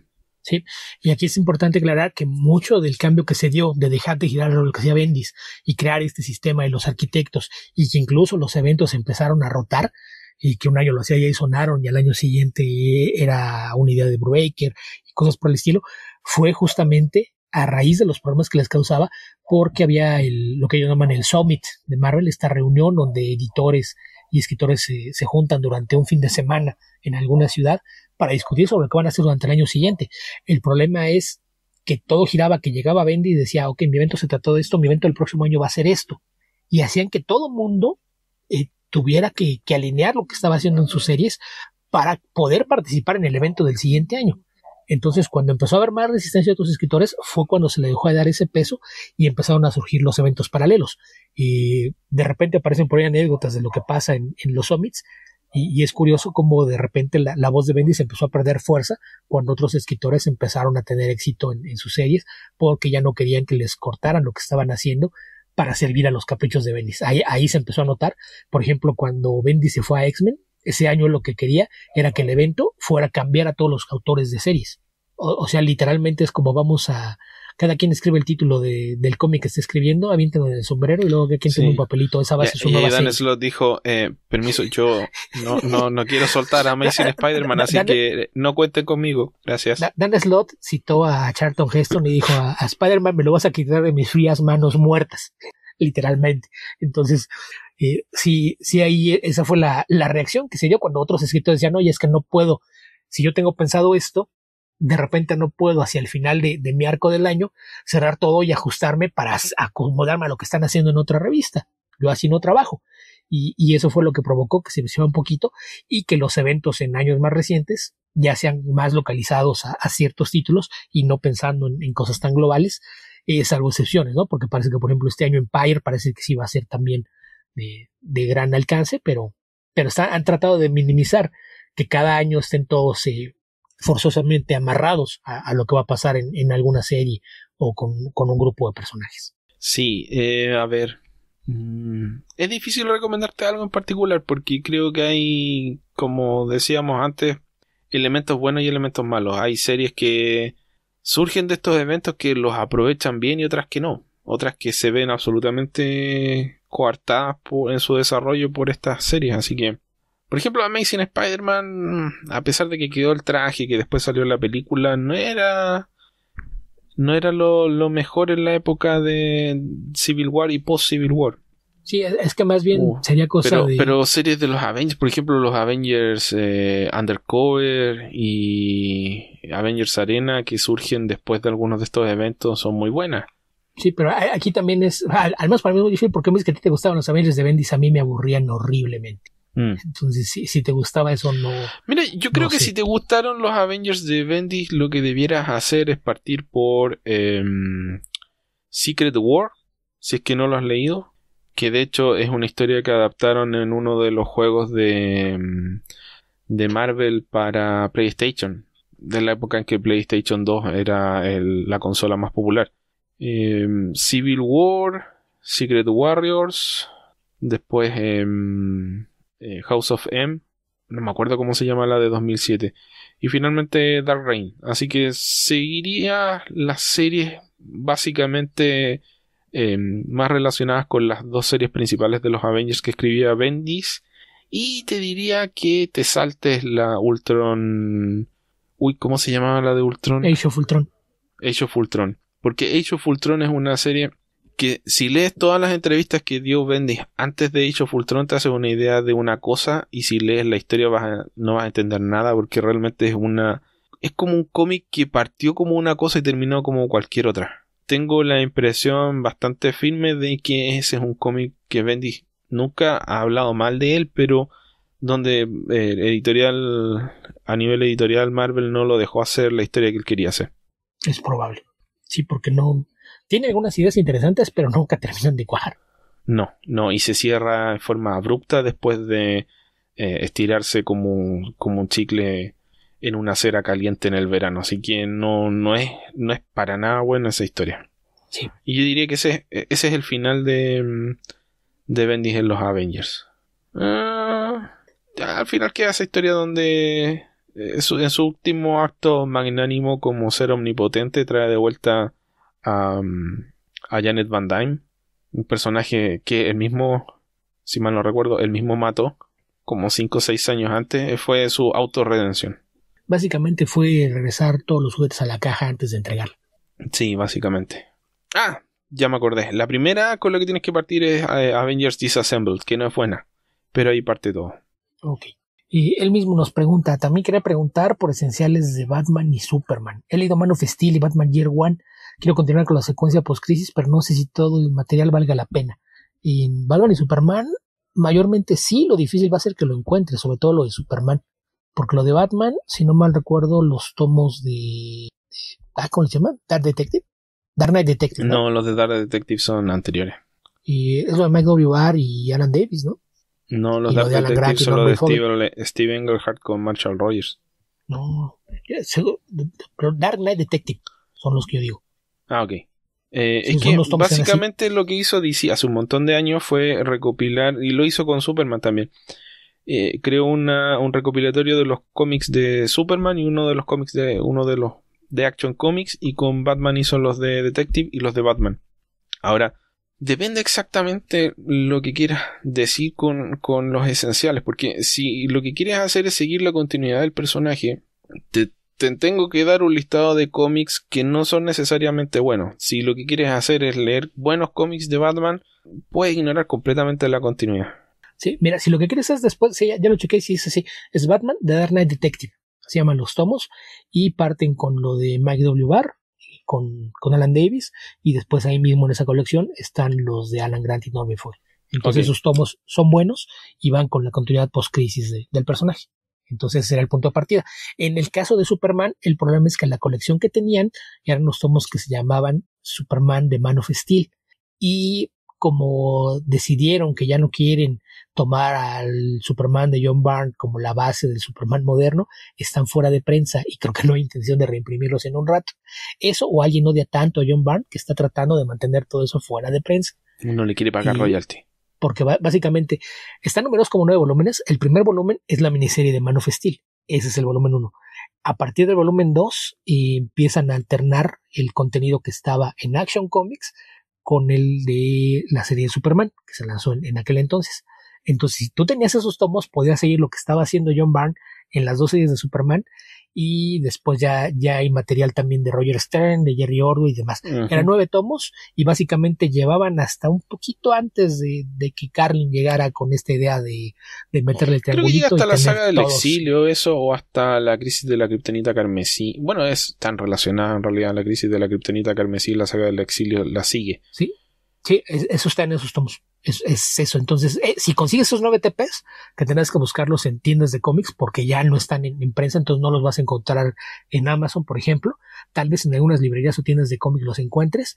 Hay un par de tomos, son los más difíciles de conseguir, creo que el 4 y el 7 eran los complicados, pero si puedes conseguir eso es el Superman que lleva la continuidad post-crisis, y en términos generales es una etapa bastante buena, pero más allá de eso, ahora, sí es difícil. Yo realmente no te aconsejo tratar de hacer eso, tratar de reconstruir la continuidad de Superman y Batman post-crisis hasta la actualidad, porque es un quebradero de cabeza que no vas a lograr armar, porque no existe realmente. DC ha hecho tantos relanzamientos y reinterpretaciones de los personajes en estos años que ha tenido varios cortes abruptos y cambios de estilo y cambios de escritores. O sea, Batman llegó post-crisis al punto en el que la influencia de Miller era el Batman de Jim Starlin, que era ultra violento, y después pasó a una especie de regreso al Batman aventurero de los 70, algo así. En la época, por ejemplo, cuando estaba dividido entre Chuck Dixon y Graham Nolan por un lado, y por el otro Kelly Jones con Doug Moench, en que tenías un Batman que era como un cómic de terror, que era el Detective de Doug Moench, y un Batman de aventuras que era el de Chuck Dixon con Graham Nolan. Y eso es después de la caída del murciélago. Entonces es como un cambio bastante abrupto del personaje. Los últimos 5 años de la década del 90 es bien distinto respecto de los primeros 5 años de la misma década y de los últimos 5 años de los 80. O sea, son 4 periodos. Si los divides por 5 años, los Batman, que es el que le dio menos, del 80 al 85 es una cosa, post Miller es otra cosa, después en los 90 se transforma, no sé, nuevamente es como que se aliviana el cómic y pasa a ser bastante más liviano a finales de los 90, y después a principios del 2000 se vuelve muy muy oscuro. Esto es después de Cataclismo, cuando empiezan ni siquiera en esta época, al principio de los 2000 estaban Greg Rucka en Detective Comics y Ed Brubaker en Batman, y una historia donde nuevamente Batman era el cómic más aventurero, más superheroico, y Detective no era tanto de horror, era de detective. Pero pasa después la época esta de Anders Gabrich, cuando hacen no me puedo acordar ahora cómo se llama el cómic, pero es un evento donde se toma esta premisa de que Batman crea planes para eliminar a sus enemigos, o sea, a sus amigos, como este cómic de Justice League que fue bien polémico. Pasa lo mismo en el universo de Batman, y Batman entra a una era oscurísima durante un par de años hasta que lo agarra Morrison. Así que eso, realmente no es una secuencia lógica de historias, son etapas bien marcadas, donde influye mucho quién es el editor del personaje y quién es el escritor del personaje. Sí, ahora, es esencial, y si lo quieres es mejores historias, pues ahí sí, mándanos la pregunta otra vez más clara, y ya pensaremos en armarte un listado de historias recomendables de ambos personajes. Pero esenciales tendría que ser como las etapas súper clásicas que las vas a encontrar en cualquier parte. O sea, son Denny O'Neil, Neil Adams en Batman de los 70, Frank Miller en los 80, Alan Grant con Norm Breyfogle, Mike W.R. con Alan Davis, un poco de los 90 que no es tan bueno ni tan malo lo que estaba haciendo Jim Aparo con Mark Wolfman. Chuck Dixon con Graham Nolan tienen algunas historias entretenidas, no es ni tan bueno ni llega a ser tan malo. Doug Moench con Kelly Jones también tienen algunos cómics bastante buenos. Te diría que toda la etapa de Greg Rucka en Detective es muy buena. La de Ed Brubaker no es tan buena como la de Greg Rucka, pero está bien. En Gotham City no es de Batman, pero es de lo mejor que se hizo en el universo de Batman nunca, y específicamente en los 2000. Y de ahí ya viene la etapa de Morrison, básicamente, y esa o la amas o la odias. Y después pasa lo mismo con lo de Snyder, de Scott Snyder. Así que eso. Pues sí. Pasando a lo que sigue. Andrés Pastén, gracias por las recomendaciones recibidas. Han hecho más sobre la cuarentena. Something Still in the Chile tienes interesante. ¿Qué tal su Batman? Y leí 2 de sus Batman TMNT y son entretenidos. Batman de Tynion, ¿ya lo leíste? Yo he leído... Yo me quedé atrasado, no me acuerdo en qué año, en la muerte de Tim Drake, que no murió. Y estaba bien, era un cómic entretenido, sin embargo estaba bastante relacionado con la continuidad del universo DC, por lo tanto, en la medida que eso te interese o no, puede que te guste o no el cómic. ¿De qué cómic estás hablando? Detective. Pero Tynion es el nuevo escritor de Batman. Sí, pero también escribió Detective. Bueno, pero más bien creo que le está preguntando por lo nuevo. Ah, ok. No, entonces esa parte no lo he leído.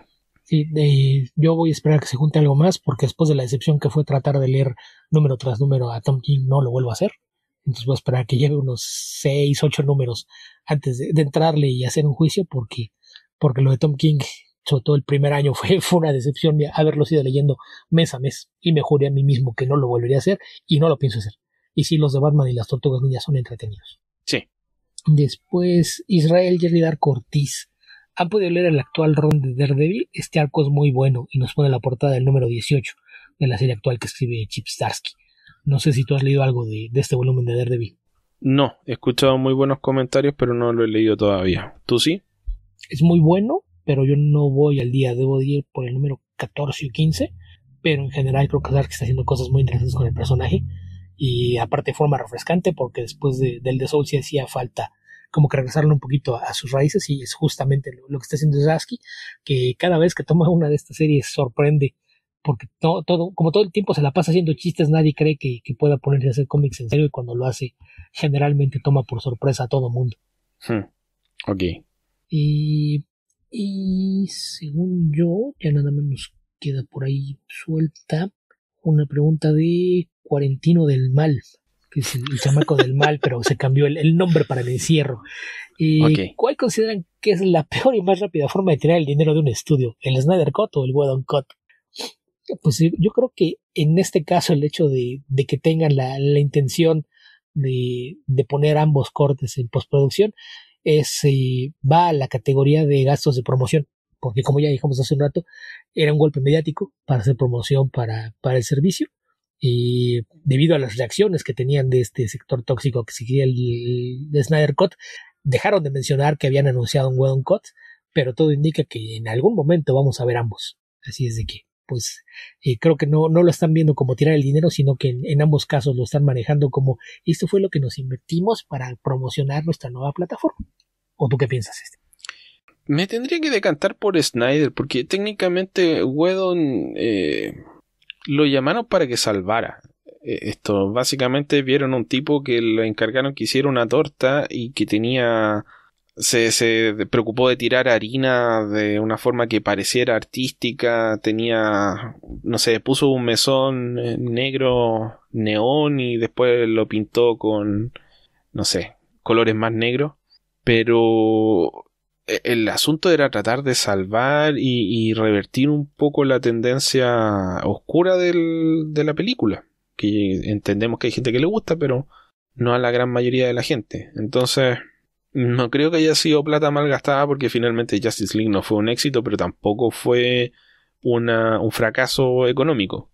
Digamos que quedó a nivel de... Yo esperaba más, pero no a nivel de perdí todo mi dinero.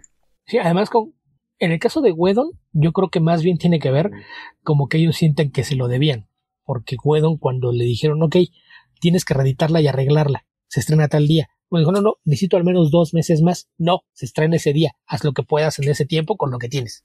Entonces básicamente fue como que, ok, a ver, no te dimos los 2 meses que nos pediste originalmente, si te hubiéramos dado esos 2 meses, ¿qué hubieras hecho? Entonces, eso es lo que es el corte de Whedon. Es como, me trajeron para hacer una corrección y no me dejaron hacerla como yo quería. Eso es lo que va a ser el corte de Whedon, lo que él pensaba hacer rescatando el material que tenía. El corte de Snyder a estas alturas es más un capricho, pero pues ya se va a cumplir.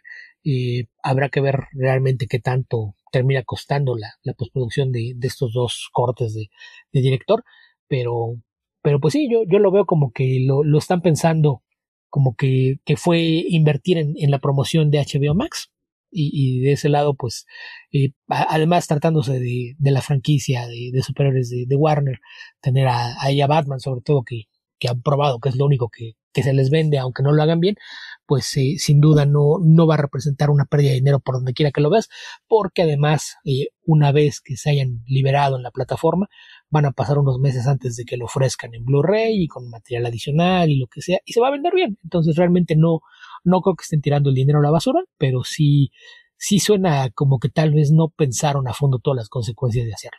Ya veremos cómo se pone esto el año que entra. Uh-huh. Sí, creo que hay formas aún más eficientes de tirar el dinero. Sí, seguro. En Warner lo han hecho durante mucho tiempo. Dénmelo a mí y encárguenme que yo haga la película. Solamente recuerda la cantidad de dinero que tiraron a la basura desde que contrataron y despidieron a Tim Burton para hacer Superman hasta que trajeron a Bryan Singer para hacer Superman Returns. Esa película terminó costando como $500 million o algo así, con todo lo que gastaron, porque fue preproducción, se suspende, vuelve a empezar, se suspende, vuelve a empezar, se suspende, vuelve a empezar, y al final salió una película que no le gustó a nadie.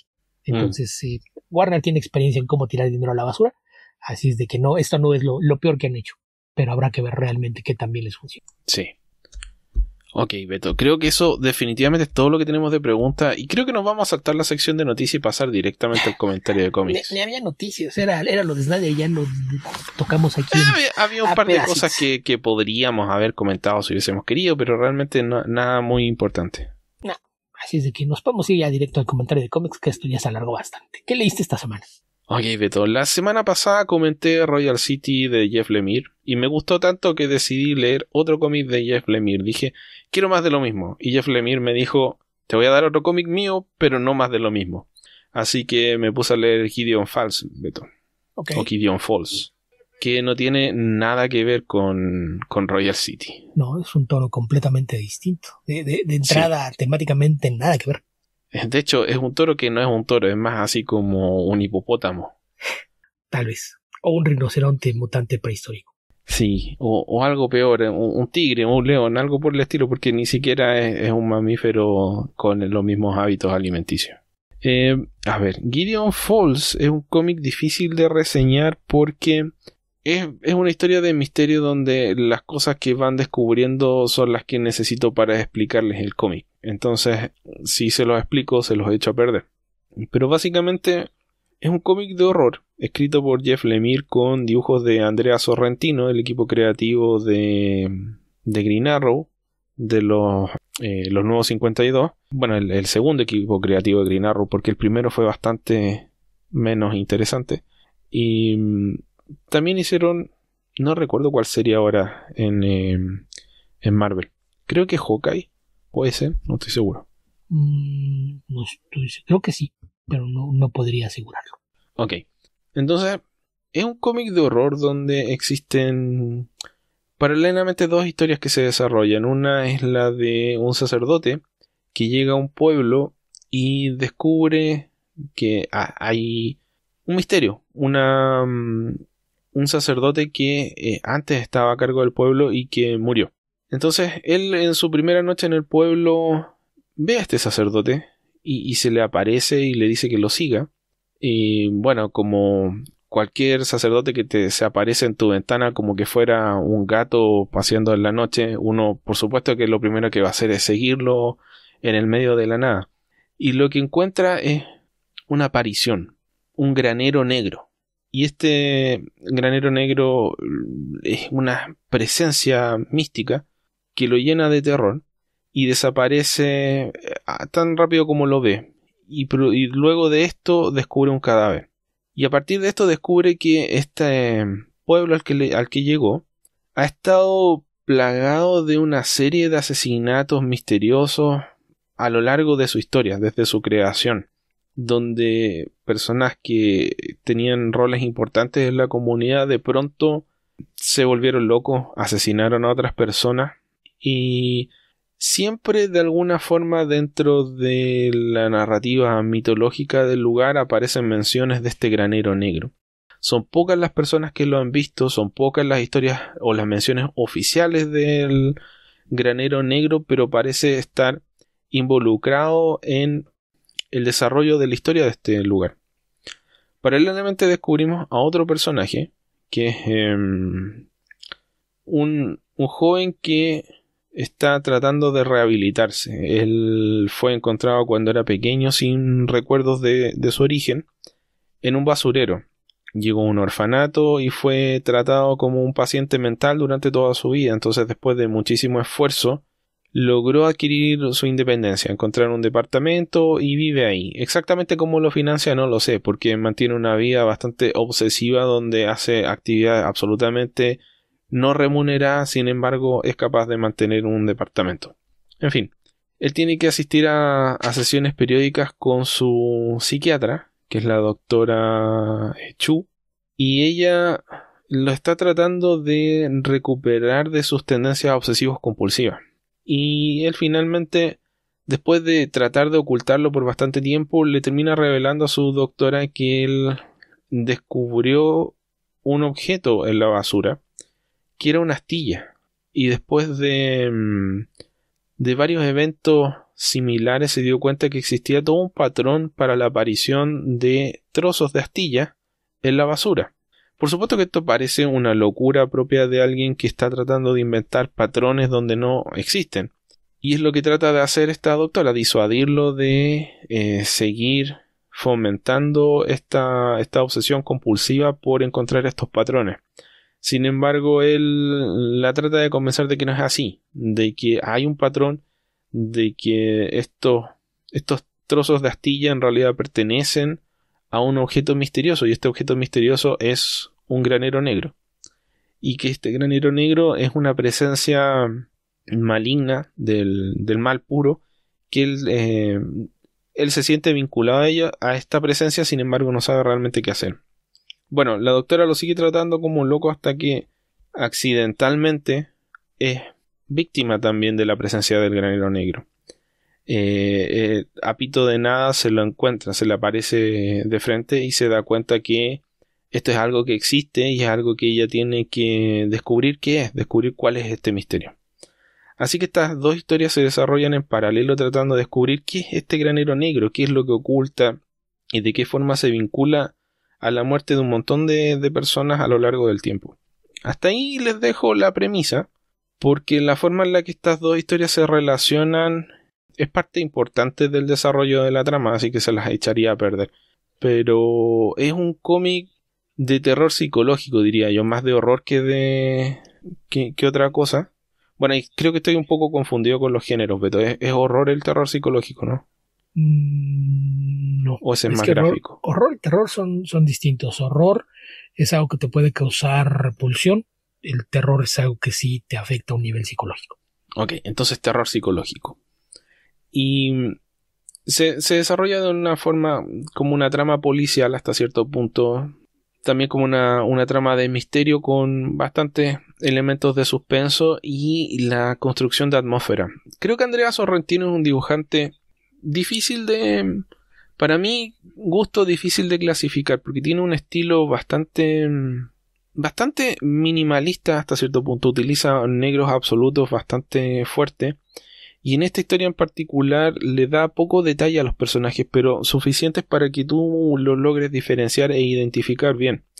No les da grandes expresiones faciales, pero les da la expresión exacta que necesitan en el momento en el que es importante. El resto del cómic son bastante monótonos los gestos de los personajes, pero en la escena en la que importa se dedica a ello.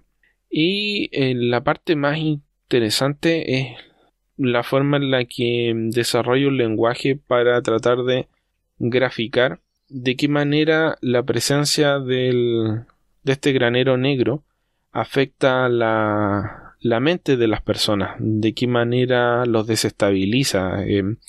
Hay algunas transiciones donde él varía básicamente la posición de la página.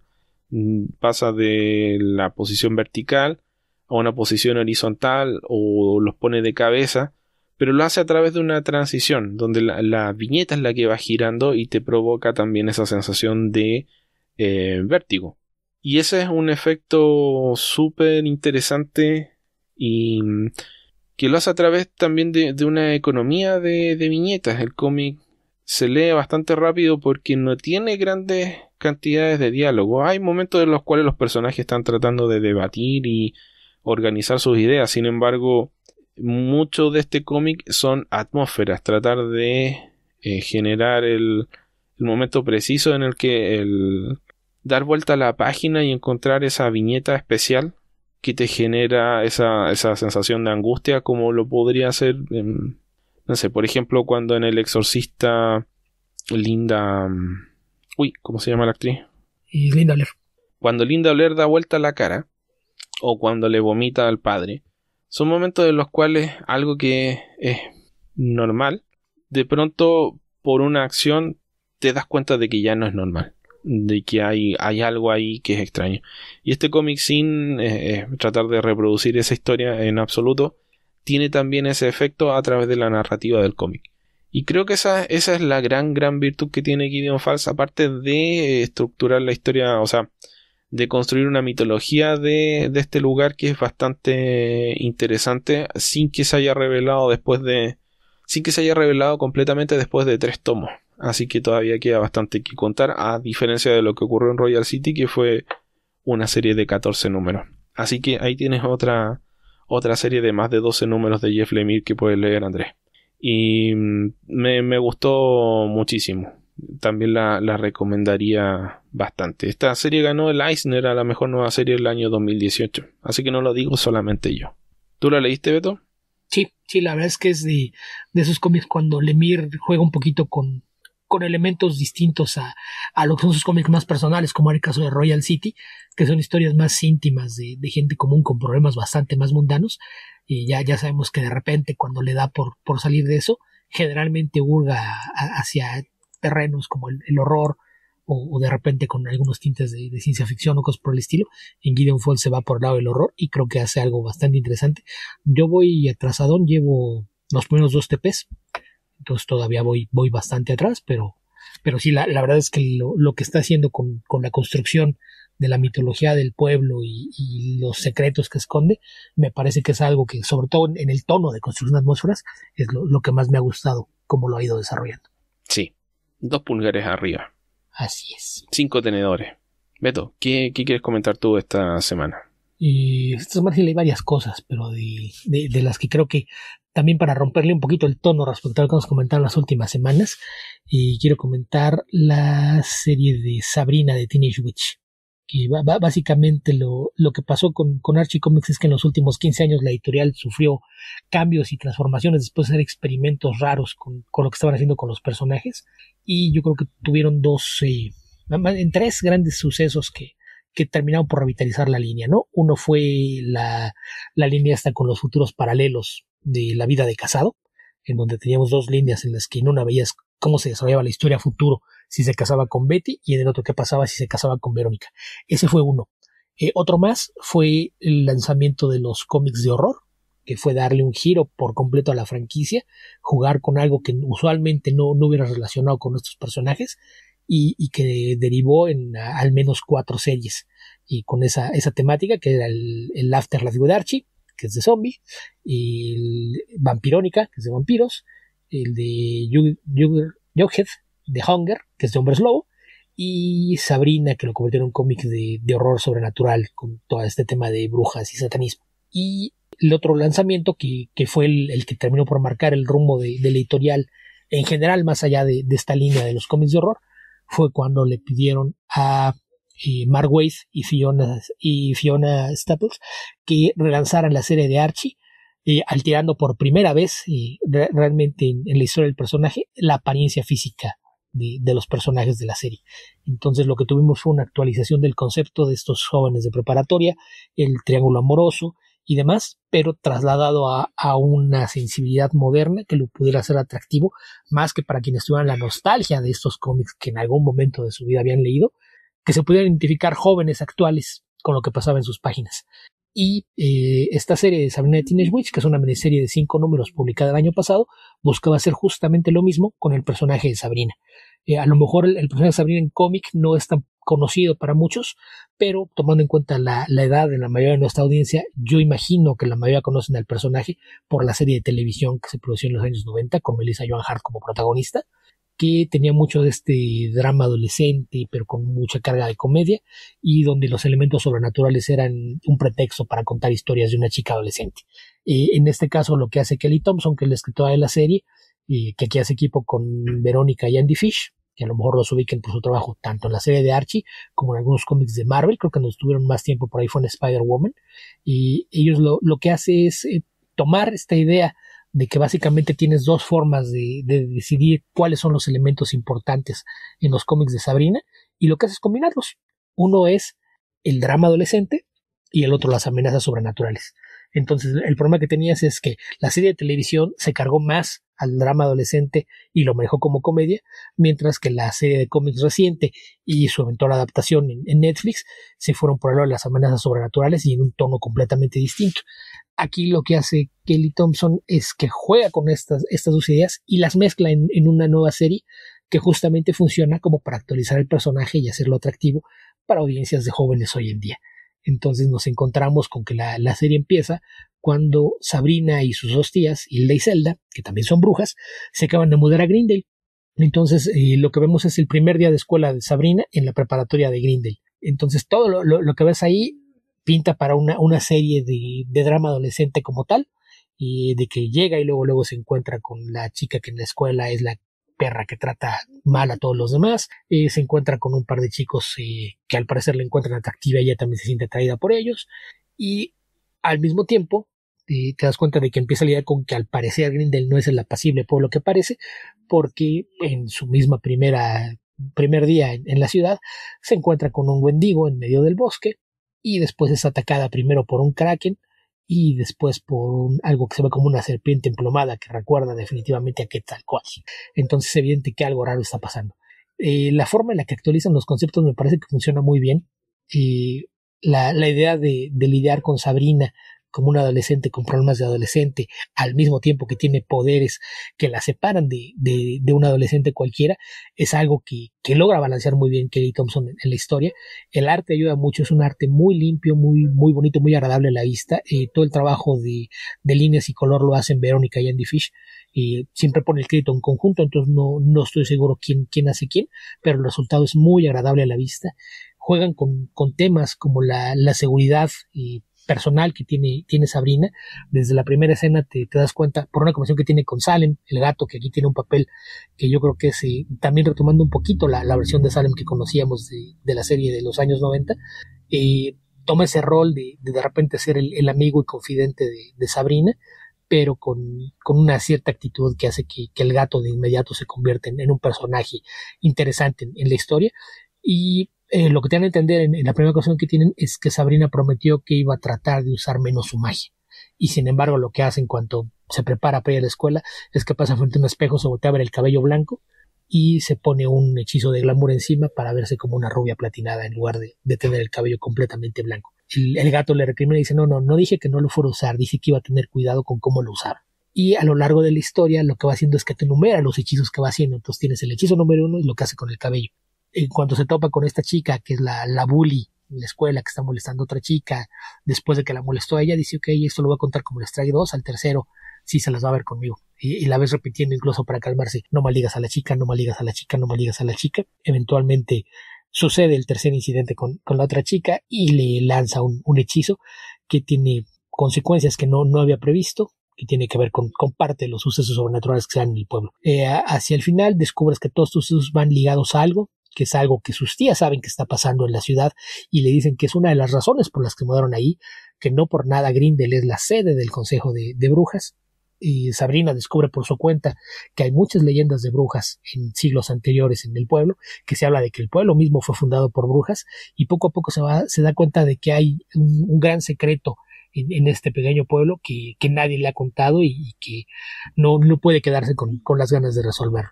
Entonces me parece que la historia funciona bastante bien. Es una miniserie de 5 números que maneja una mezcla de humor, drama, tiene el triángulo amoroso, problemas con algunos de los maestros, etcétera. La caracterización es uno de los fuertes de Kelly Thompson en todo lo que ha hecho, tanto en superhéroes como cuando hace cosas distintas, y aquí no es la excepción. Es parte de lo que hace que el cómic funcione tan bien y le da una personalidad propia a las dos tías, en lugar de ser estas dos viejitas que no, completamente anacrónicas y que no entienden cómo funciona el mundo en la actualidad. Son dos mujeres empoderadas, personajes fuertes que se preocupan por la sobrina, y de repente te encuentras con bromas como que alguien cuando choca con alguien en los pasillos y se le vacía la mochila a Sabrina, encuentran ramas de plantas y flores y demás que le pusieron que eran para protección o amuletos de alguna cosa. Incluye uno que una flor que implica castidad, y sea sí, mi tía es tan sutil como siempre. Entonces es muy interesante la forma en la que va lidiando con cómo mezclar los aspectos del personaje para hacer de este un cómic muy entretenido. La miniserie termina con un cliffhanger, porque al parecer el plan es que esto se va a lanzar como una serie de miniseries y la segunda empezó a principios de este año. Salieron 2 números, después se vino la suspensión de actividades en la industria, así es de que se está por retomarse todavía, pero pues si pueden echarle mano al TP con la primera historia, creo que no se van a decepcionar. Sin duda es una serie que se deja leer bastante bien, es muy entretenida, el arte es muy muy bonito y es una buena opción de lectura, sobre todo si no son tan fans de la versión oscura de Sabrina, que es la que hemos conocido en los últimos años. Ok. ¿Esa también está relacionada con el universo de Afterlife with Archie o no? No. Esto más bien sería como la que va dentro del universo de la serie nueva de Archie, la que partió con Mark Waid y de ahí ya después se siguió por otro lado, pero es en el pueblo vecino, en Greendale, entonces no hay realmente una relación con Archie, pero los universos de horror, ahí está Chilling Adventures of Sabrina, esa es la que va relacionado con la línea de horror. Esta es más en el lado de los cómics adolescentes normales. Ok. ¿Quién hubiera dicho que un día Archie Comics iba a tener 3 líneas paralelas? Porque tienen los cómics basados en Riverdale, tienen ahora... Yo creo que Paul Cooperberg lo sospechó cuando empezaron esos recorridos por la calle de la memoria. Es probable, pero sí, y creo que algo importante es que han sabido mantener frescas las ideas dentro de las 2 líneas que ellos manejan, porque el otro realmente pues es nada más colgarse del éxito de la serie de televisión de Riverdale. Esa ya no la tomo tanto en cuenta. La verdad es que la serie me parece que tiene algunas ideas interesantes, pero creo que no es tan buena como podría haber sido. Pero las otras 2, tanto los cómics de horror como Archie, las miniseries que han salido por ahí, lo de Cherry Blossom y las miniseries de personajes secundarios, creo que todas han funcionado bastante bien, y Sabrina pinta para ponerse por allá. Me parece interesante la decisión de manejarlo como serie de miniseries en lugar de una serie regular, porque como dije, termina un cliffhanger y justamente la segunda miniserie empieza lidiando con esa situación. Ok.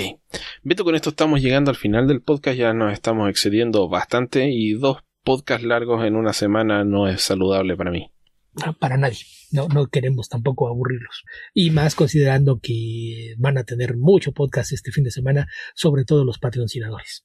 Cierto, porque esta semana también tenemos que grabar y publicar nuestro especial de mayo de Patreon, que finalmente varió un poco, Beto. Decidimos, o yo más bien decidí, y tú estuviste de acuerdo en hacerlo con películas de la serie animada de Batman. Sí. Específicamente Mask of the Phantasm y una de mis historias favoritas de Superman y Batman, que es Superman Batman World Finest, que son 3 capítulos de la serie animada de Superman. Sí, básicamente. Porque por alguna razón Esteban le sacó la vuelta a revisitar a Tim Burton. Sí, no estaba de ánimo para ver las películas de Tim Burton. Quería ver algo que me gustara, Beto, básicamente. Oye, era el de Burton, no el de Schumacher, también no exageres. Ok, pero igual, tenía más probabilidades de disfrutarlo acá. Ok, ahora sí. Recuerden que nos pueden encontrar en www.comicverso.org, también nos pueden encontrar en Facebook, www.facebook.com/comicverso. En Twitter somos Comicverso. A Alberto lo encuentran como Albion2112. A mí me pueden encontrar como epedreros y también nos pueden escribir a comicverso@gmail.com o podcast@comicverso.org. Misma dirección que pueden utilizar para enviarnos sus audios para Tierra Prima. Recuerden que estamos esperando sus colaboraciones para nuestro concurso sorteo, donde elegiremos uno de nuestros auditores para que grabe con nosotros. Así que anímense y participen en Tierra Prima.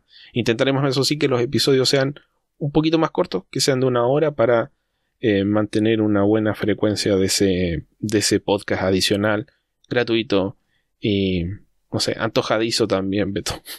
Hasta cierto punto. Yo diría que caprichoso. Caprichoso, eso. Y el capricho no siempre es nuestro, que era parte de la idea. Ok, recuerden que tenemos nuestro Patreon, www.patreon.com/comicverso, donde pueden acceder a material exclusivo para patrocinadores y a la publicación anticipada de los episodios nuevos de nuestro podcast principal.